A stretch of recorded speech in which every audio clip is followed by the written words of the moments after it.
What's up, guys? In this video we're going to go ahead and go over Ecom Authority. This is a program I think owned by Dan Cohen. He has two other business partners, it looks like, as well, and a whole bunch of different employees. They've got an Instagram, they got a YouTube channel, got some Reddit threads, got some Trustpilot. We got a whole lot of stuff to go over here with today. So let's go ahead and dive right into it. This is their website. If you've seen it before, you pretty much apply for a partnership. This is basically where you're asked a lot of financial questions just so that they vet you before you get on the phone with them. They show like their Trustpilot thing right here. This is actually 70 reviews now, so they haven't updated it in a little while of time, but the score is still high. They're very, I will say in my research I found that they're very concerned with reputation management.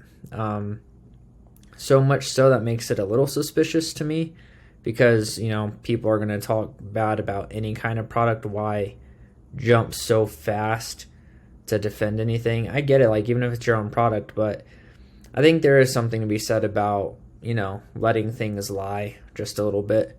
Otherwise, people like me just kind of start asking questions because you can't please everybody at the end of the day. So anyway, go through the page. You'll see like just some of their process. Step 1, get onboarded. 2, place a product order. 3, your name brand product is sent to your FBA account by our fulfillment team. And then watch your sales come in and collect distributions from your FBA account. Okay. Got some testimonials. Why choose us over the competition. US based operations. Yada yada yada. I mean, sure, from a fulfillment standpoint, but I think it'd be ignorant of us to assume that they didn't have any foreign, like overseas workers. Not that there's anything bad with that. It's just oftentimes quality, especially with research and account management, can be found lacking. Yep. So Dan Cohen, Dawson Grant, Dan McCabe, and I think Dawson was the guy that you'll see here on Reddit here in a little bit.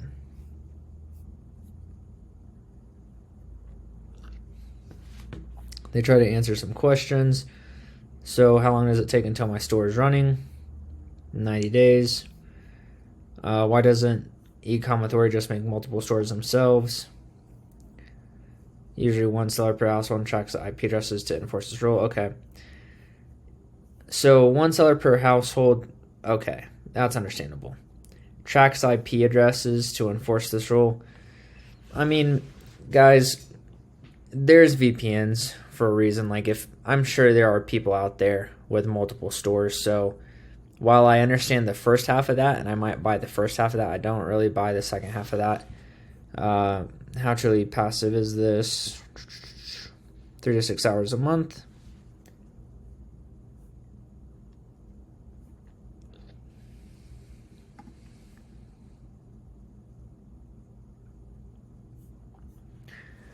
If this is true, which there's some stuff later which is questionable, but if this is true, it's definitely something that nobody else really offers in the space.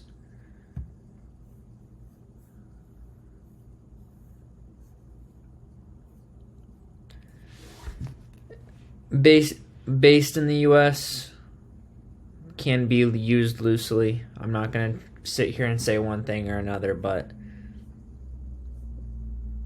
people pinch pennies, right? All right. The next thing that I wanted to do real quick is just pros and cons. So pros is it's a done-for-you business, and they have a large operation, 50,000 square foot fulfillment center in Florida. Cons, high cost. So in a few minutes, you're going to see basically a whole bunch of different price ranges: $50,000, $60,000, $80,000. Okay. Outsourcing. So look, with Amazon fulfillment stuff like this, there is often some piece of it that is outsourced overseas, usually account management, ads, product sourcing, stuff like that.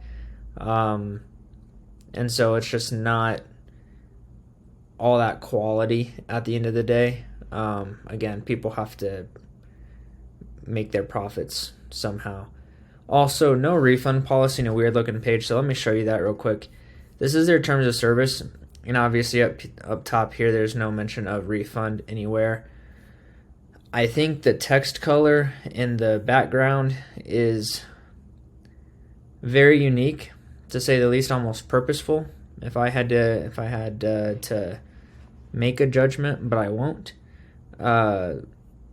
Access to use of site, which I think this part's odd, or odd, funny, whatever you want to call it, just because usually you have to make your sites like web color friendly so that everybody can kind of see what they're looking at, and this is actually very hard to look at. And then it's just like, limitation of liability, so no party hereunder will be liable to the other for any consequential, incidental, indirect, special, or exemplary damages of any kind, including without limitation any business interruption or loss of use, goodwill, data. So basically, if your store goes down, this is saying, hey, out of luck. So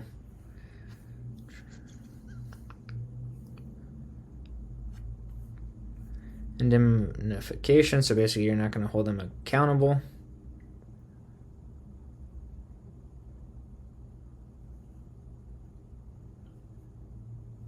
Yeah, it's just like, why make it so hard to read here?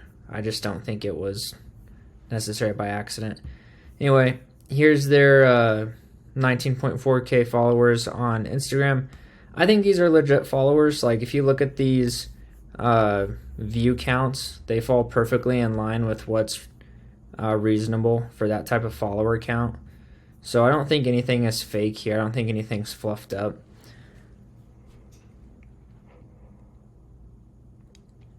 With YouTube, I'm talking just like far less subscribers, and we've had other programs on here, other opportunities on here where they have like crazy Instagram followings, but they have like nothing on YouTube. I think this is just another one of those cases where they're mainly like an Instagram based influencer type of marketing company versus YouTube. They're just not really as prevalent, and that's okay. Moving on though, this is where things kind of start to get a little fishy for me. So sorry guys, it's really late over here. Anyway, this person says that they're considering both Y Unified and Ecom Authority. They're hoping to get feedback from anyone with experience with them. He asks questions: if they have this formula for success, why do it for other people? Why not just do it for themselves? So on the website, right, we saw how they answered that. They said, one per household, and there's an IP address track. Like, let's be real, you can get away and get over on an IP address pretty easily these days. How does reality match up to the promise? 40 to 60 net profit for Y Unified and 15 to 20% for Ecom Authority. Within the growth model, taking into account whatever rate limiting factors there are, is it feasible to recoup the hefty setup costs and use profit to increase volume and growing inventory? So basically, this guy says, hey, don't waste your time with it. They're disorganized and professional, don't appear to know how to run a successful business. So why would anyone trust them to run a wholesale Amazon business? Call your own supplier, set up your own wholesale accounts.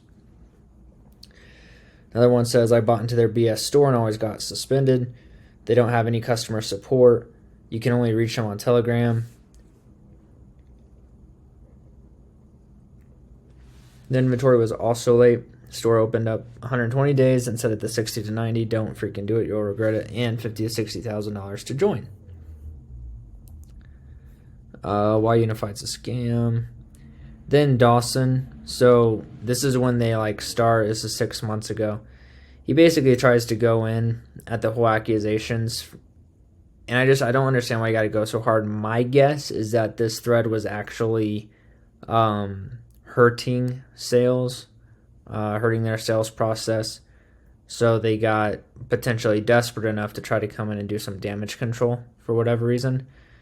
So, and the reason why I'm not really a huge fan of this. So this guy says, you're not a client of ours, so not sure why you're saying this, but we have the proof to show our success and track record in the business. What you're telling people to do is much easier than to actually do. I doubt you've done anything in the space at all. The only issue that I have with that is that first part, you're not a client of ours. Reddit's like an anonymous place, right? I think everybody would agree with that. Reddit's like mind crazy. Reddit's pretty anonymous. So, Dawson, with all due respect, how are you going to know that this person's not actually, or that these two people, because I don't know which one you're exactly referencing, how are you going to know if they're your customers or not? I mean, that's a genuine question. Like, if you have a way, sheesh, like, let me know. Next one, he goes here. So what I think is pretty cool about this answer, even though I think it's a bit much, he really mentions the whole FTC disclosures and how they have to have numbers to be able to substantiate those. So it's like, if he's saying that, then I think, he's putting his money where his mouth is, which you're not going to see from a whole lot of other gurus. He may not have gone about it in a way that maybe resonates with me, but the fact that he's bringing up the FTC when I know so many other gurus and like opportunity, like automation services that would just, cower at the mention of FTC, he actually brings it up. So it's either a really, really strong bluff or he's putting his money where his mouth is. I lean towards hopefully him putting his money where his mouth is. But then just a lot more of, hey, they're both scams.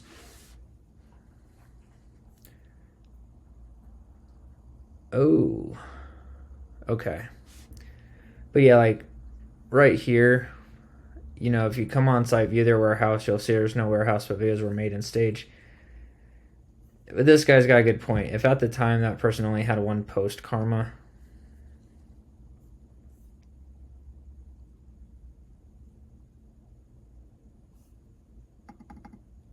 I mean, you gotta respect he's really trying to do good at reputation management. This person says it was good for them.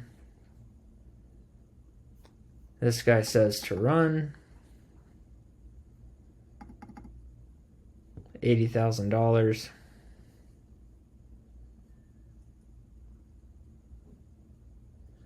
This guy has a really good breakdown. I recommend you guys go and take a look at it.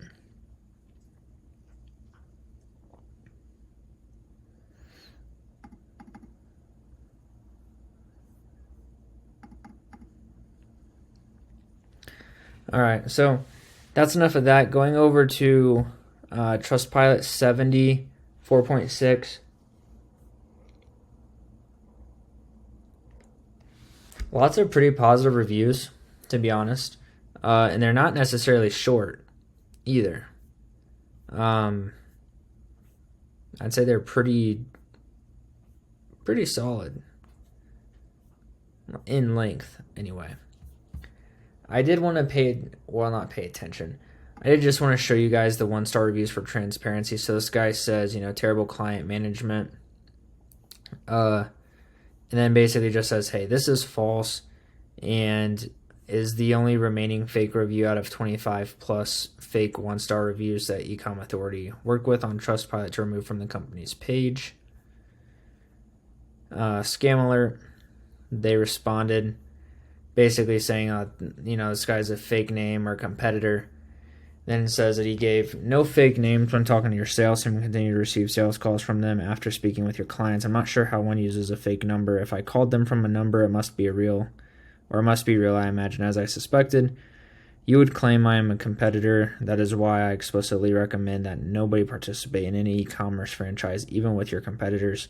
The only thing fake here is your good reviews, and it couldn't be more obvious. You got bust, accept, and move on. But up here, he basically describes how he tried actually calling students. They gave him a list, but said, hey, text them first before you call, which he thought was a little suspicious. I would kind of lean on that as well. It's like if I call somebody at random and somebody asks me about something that I'm involved in, then I'm going to be like, oh yeah, and then I'm just going to, say what I feel. I don't need somebody to give me a heads up, per se. but that's just me. That's just this person. Anyway, so it's like, what do I think about all this? It's a pretty mixed bag. You had some people on Reddit, which I like Reddit from just like a third-party source of information as far as like comments, and like no company can go in and basically control Reddit. If you have a review on Reddit, if you have a comment on Reddit, fake or real, unfortunately, it's very unlikely that's going to get taken down. So the thing was, though, on Reddit was it was a very, very much harsher environment as compared to Trustpilot, which was predominantly positive. You know, if you have, okay, if this was me, if I was seriously considering spending $50,000 to $60,000 with a company, and the guy says, "Hey, come check out our facility in Florida," that's 60,000 feet, 50,000 feet, whatever it is, I think at the very least, 1 second, my dog was trying to get up here. I think at the very least, I would show up to that location before spending money. One person tried to claim that it was a fake location and that everything was staged. That'd be a pretty easy prove, right? Like $300 plane ticket down to Florida. Go to the location they say to go to. If nothing is there, okay, well, you got your answer and it only cost you $300. Or you go there, you see everything, and there's your answer, right? And then you can kind of get a feel of people from there before you actually invest.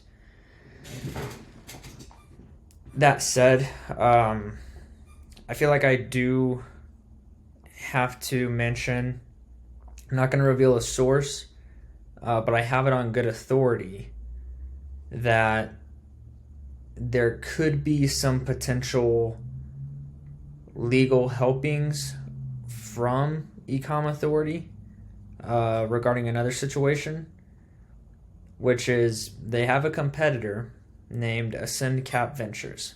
Okay, AscendCap Ventures basically does Amazon FBA, I believe, and just like overall e-commerce automation, basically.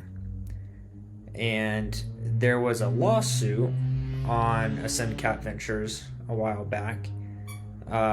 Sorry, that's my dog playing with his toy. There was a lawsuit a while back, and there were like 30 students or so that got together, had this lawyer. Apparently the lawyer had ties to Ecom Authority, which is obviously a major conflict of interest. So it's like, I hear that story, I see the crazy reputation management. Obviously the price is, nuts. But if you have that kind of money to throw around, maybe it's not that nuts.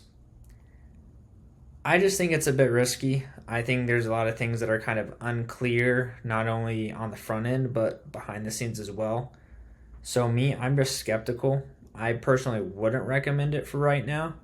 But if you have $50,000 to throw around, like, it's a bottle of water you're throwing in the trash, and I would say go for it. But I don't know. I can't really fully endorse it right now at its present state. Not to say that I won't in the future, but I just still have too many remaining questions between the workings of things. Plus, $50,000 is huge. I mean, that's largely out of the budget for quite a bit of people.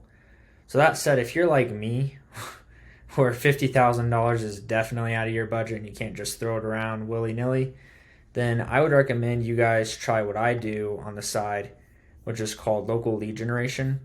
And basically what I do here is I just built this website. I own it.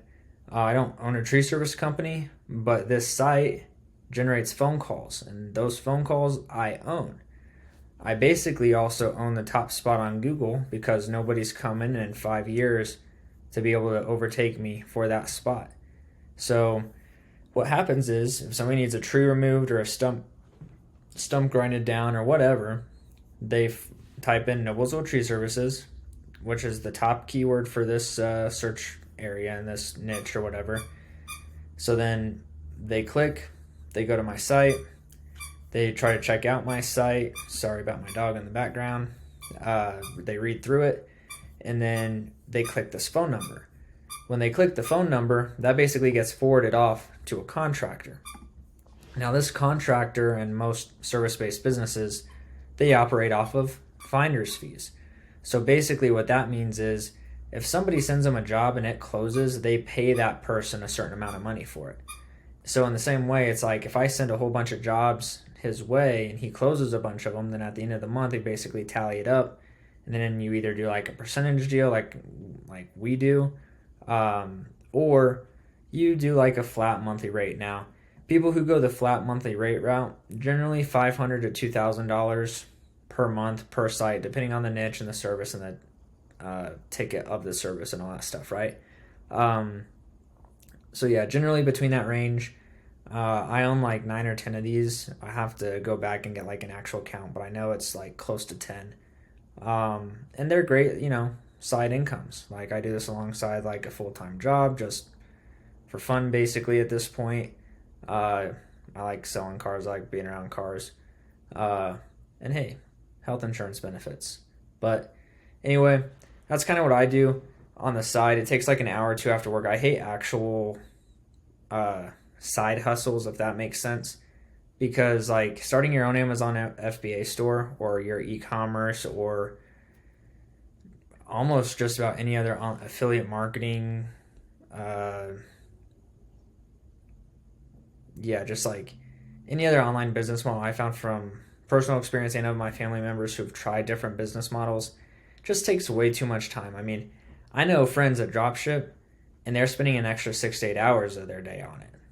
Packing, shipping, research, ads management, accounts, refunds, never ends. Me, I'm like, life's meant to be enjoyed. I don't mind putting an extra 1 to 2 hours into something a day. So yeah, that's what I do. If you guys want to learn more about it, learn more about my process specifically, go ahead and check out this private invite. I'll have it linked down in the description below. But basically, it'll answer every single question you could possibly have about this business model, including price, including refund policy, because we're just like to be transparent. So, if you guys like this video, go ahead and give me a like, share, comment, subscribe, and I will see you in the next one.